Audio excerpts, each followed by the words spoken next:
किसी की भी वर्तमान स्थिति ये नहीं बताती है कि उसका आज का कर्म ही ऐसा है। हम लोग ह्यूमन बीइंग यानी मनुष्यों का एक स्वभाव ये है कि हम आज जो घट रहा है उसी के अकॉर्डिंग किसी के काम को, किसी के कर्म को जज करते हैं।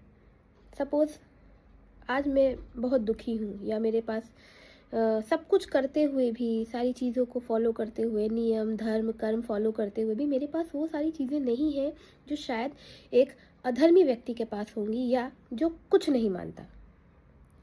तो इसका अर्थ क्या है? इसका अर्थ ये है कि वो व्यक्ति जो आज कुछ भी नहीं अचीव कर पा रहा है उसके कर्म खराब है। नहीं। और यही हम मात खा जाते हैं और गलत रास्ते पर निकल जाते हैं या किसी को राय भी ऐसी दे देते हैं जाने अनजाने में। होता क्या है, इस बात को एक तरीके से ये समझिए कि एक क्लास है जिसमें कि कई स्टूडेंट हैं। एक ऐसा बच्चा जो पढ़ने लिखने में बिल्कुल भी अच्छा नहीं है, बट समटाइम्स आप लोगों की क्लास में भी ऐसा हुआ होगा कि वो अचानक से बहुत अच्छे नंबर ले आता है। किसी एक सब्जेक्ट में उसका नंबर बहुत अच्छा आ जाता है। तो हमें ये लगता है कि अरे, इसका अच्छा नंबर कैसे आ गया? पर पता है क्यों आता है? कोई एक ऐसा सब्जेक्ट जिसमें कि उसने अच्छा कर दिया होगा, उसका रिजल्ट बाद में आ जाता है और वो अच्छे नंबर से पास हो जाता है। यही हमारी लाइफ पर यानी कि लाइफ चक्र पे लागू होता है। हमारे पुराने कर्म जैसे होते हैं, हमें प्रेजेंट में वैसा उसका फल मिलता है। ये बात पता नहीं क्यों लोग नहीं समझते कि हम आज जो कर रहे हैं, आज जैसा करेंगे वैसा ही कल हमें मिलेगा। आज के ये जो वर्तमान आपका ये जीवन है, इसमें जो भी आपको मिल रहा है ये कहीं ना कहीं आपके पुराने कर्मों का फल है।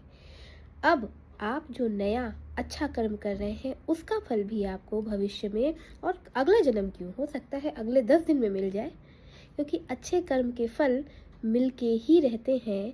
क्योंकि ये ब्रह्मांड, ये यूनिवर्स आपको हमेशा सुनता है।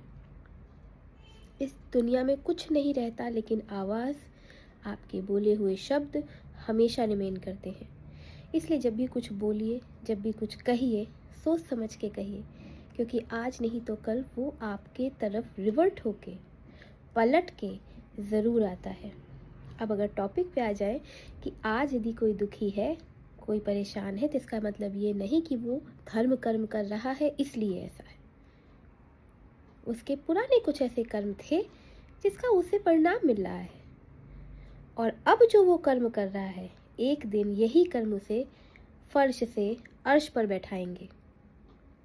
यदि बात उचित लगी हो तो राधे राधे।